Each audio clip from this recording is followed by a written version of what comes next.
What is going on, you savages? Hold up, my bad. Wrong game, wrong game. We rolling, we keeping it. What's going on, everybody? Welcome back to the channel, man. It's your boy, and we are back in the 5.7 beta APK test build, and your boy's been having a lot of fun using this character right here, Shadow Shell, the newest member of the Teenage Mutant Ninja Turtles team. Okay, let me stop, man. Let me stop. If it's your first time on the channel, you'll be like, why am I even here? This guy's a lunatic. You're right, man. Anyways, ladies and gentlemen, Shadow Shell coming in with that turtle power for you. And honestly, I'm really digging her. And she's a free-to-play character. So when the update goes live on Tuesday, rolling into Wednesday, keep in mind though, anything you see here is subject to change because this is a test build on a test server that was sent to me right from the Marvel Future Fight team. So shout out to them for letting me participate in this thing. Anything you see here though is subject to change. But from what I'm seeing so far, I really like the character and I look forward to seeing what the final build is going to be for her when the update goes live on Tuesday, rolling into Wednesday. So let's get right into it, man. What am I loving so much about Shadow Shell, besides the fact that she's bringing some turtle power to the game? Well, she is a poison-based character, and we've been asking for one of these for a couple years now, so we can make use of the poison damage obelisk that we have sitting in our roster, honestly collecting dust because people like Green Goblin, people like Maestro, people like Lizard, and most recently people like Dr. Voodoo didn't pan out because they didn't give him the poison tag. As you can see, all of her skills are poison based, so you can finally start using those obelisks, boys. However, the downside is she is a physical based character, which is kind of a bummer because when you get elemental characters in this game,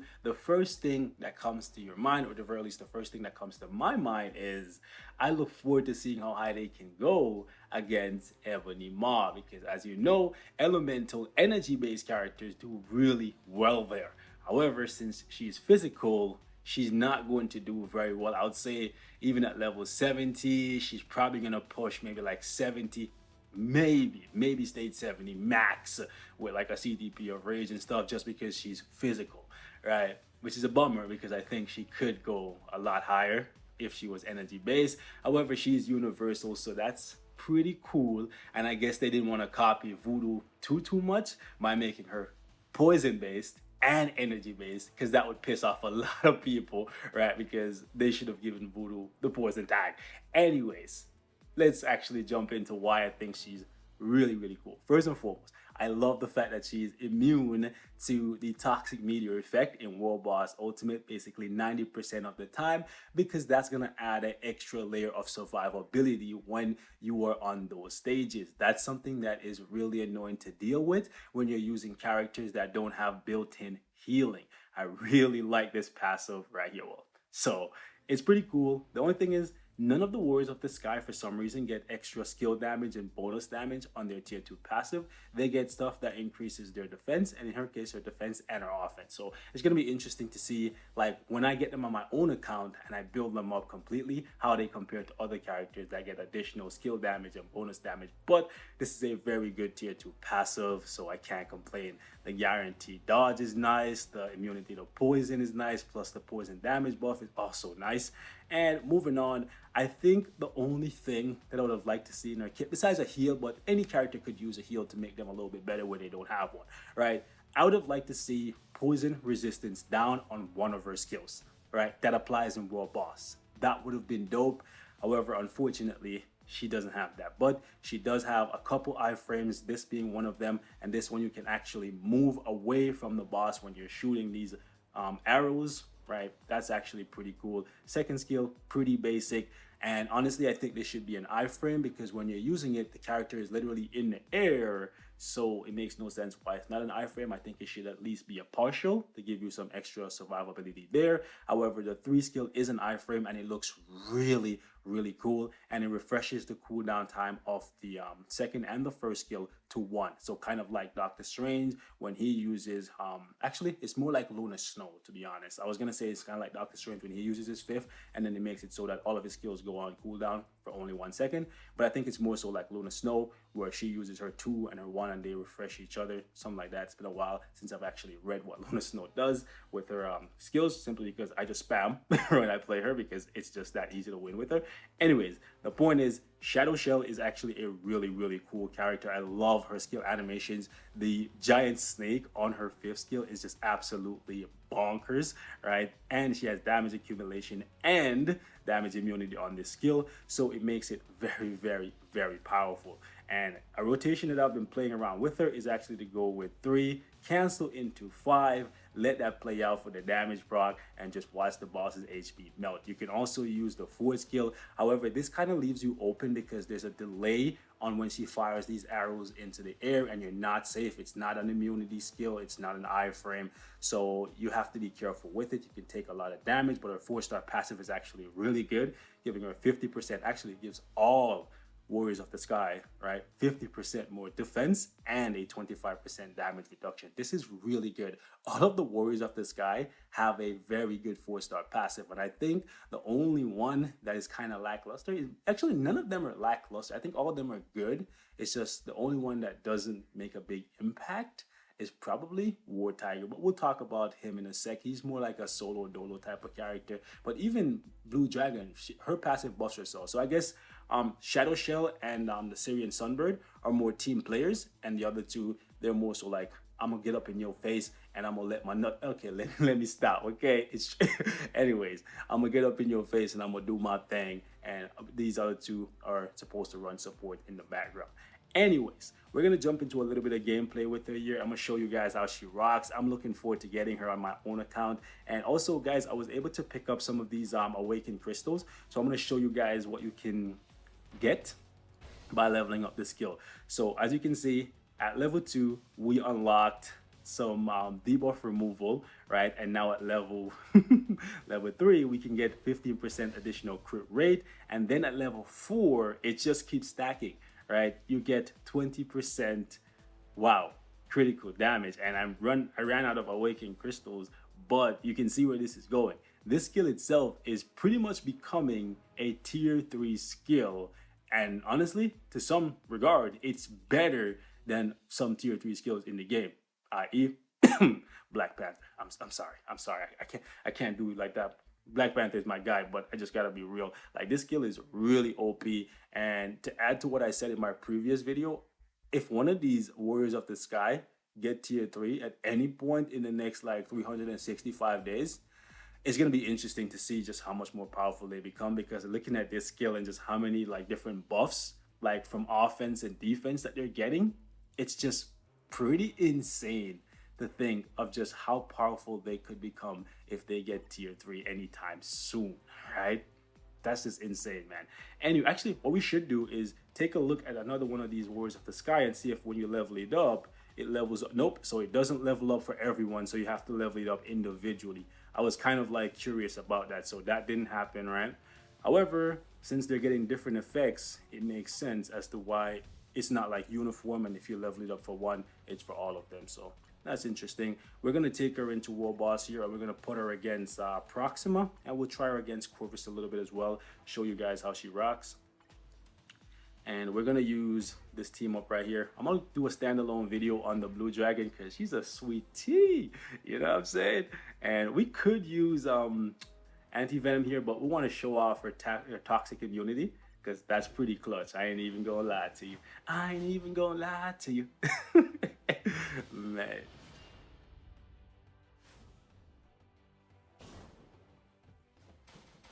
Alright, let's rock. So for her, the 3 most important skills, okay, hold up, are the 1, the 3, and the 5. Because those offer the damage and the survivability.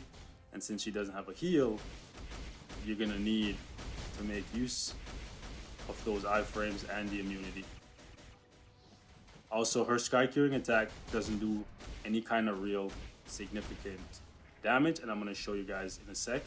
The next rotation. Let's actually get out of that.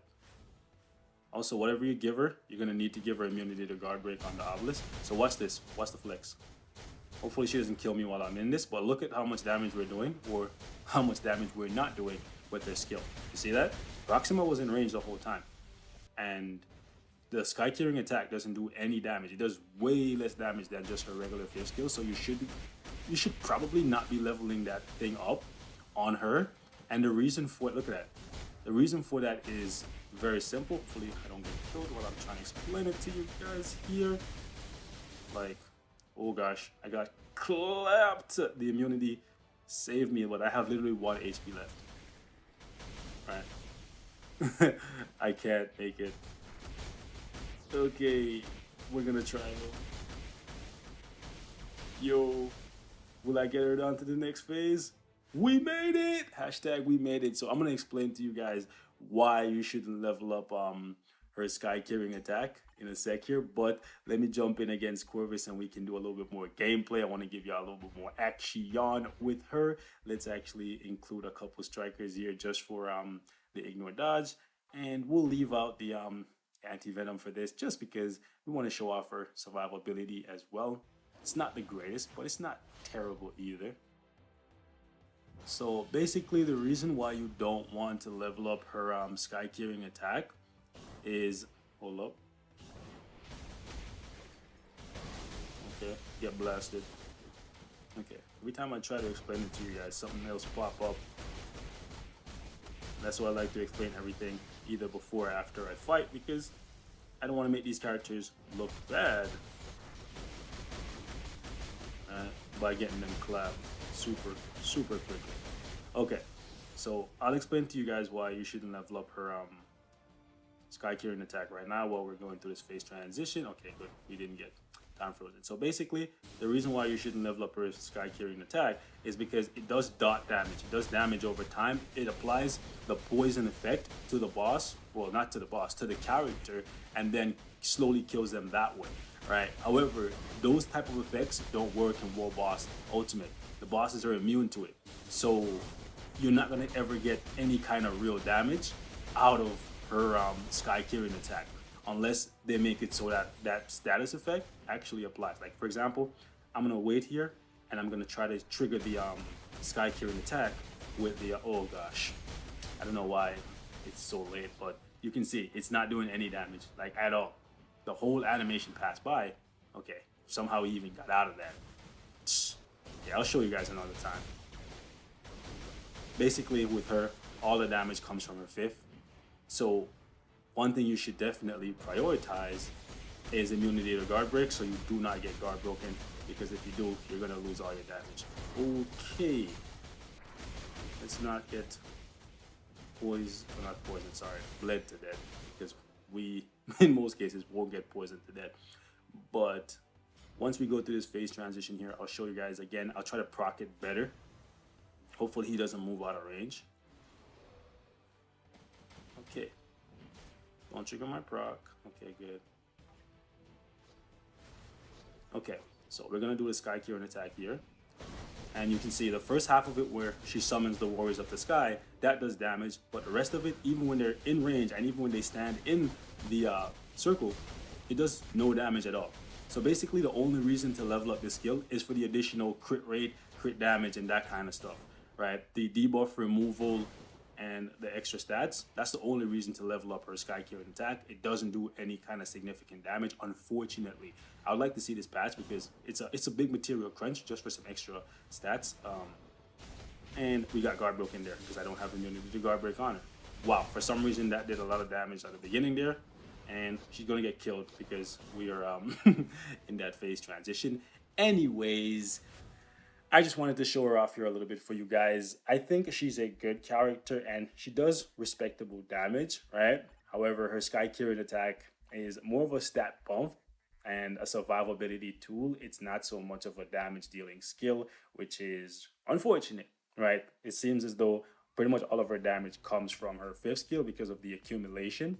and that's where you should be proccing the majority of the time. So I'm gonna test her out a little bit more when she comes out, and hopefully they decide to do something about the fact that this skill is not doing any kind of real damage, because this is a good amount of black antimatter. Well, I guess it's not that much, but if you're taking it to level 6, yeah, it's a lot, especially since to unlock it, it's costing you CCF and tier 3 materials.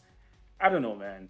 I'm feeling some type of way. I like when I have badass looking skills that just do a ton of damage, right? I don't want to have a badass skill that when I use it, it just gives me a buff. Something that I can't like visually see. Well, I guess you can see the buff because you see your damage numbers for all of your other skills just kind of go up. But you know what I'm saying? You like to hit those badass skills. You see these animations. Like, for example, if Namor just flooded the map and like summoned a whole bunch of sharks and dolphins and all kinds of crazy like sea creatures to attack you, right? And then you were not seeing any kind of insane damage from that skill, I don't know, man. It wouldn't be as cool. That's all I'm saying. Right, so that's my only real downside with the character. I think she could have gotten an iframe here on the 2 because she's floating in the air, and I think she should have gotten poison resistance down, and this skill should do damage. Well, significantly more damage than it currently does. Hit me in the comments, let me know how you guys are feeling. Maybe I'm tripping over nothing. Overall, though, I'm happy that we got a fully poison-based character in the game, finally, and I look forward to seeing how much more I can get out of her. Definitely still going to show her a lot of love, especially since she's free to play. So it should be interesting. Oh yeah, one last thing. I know a lot of you guys are super hyped for Shadow Shell, and you're planning to use your Mega Tier 2 selector on her from the get-go. Do not do that, because she can actually be attained for free at 6-star from the new Shield Academy missions. Okay, listen to me carefully. Do not use your selector on her. Okay, not because she's bad, just because she's even more free to play friendly than we initially thought she was. You're going to be able to pick up a free 6-star version of her, and then you can just use some Shadowland bios on her, and then that way you can bring her up to tier 2. If anything, you should save that selector to give to somebody like Ward Tiger or another character altogether. Just a little small tidbit here for you guys. Hope it was helpful, and I'll catch y'all in the next one. Peace out.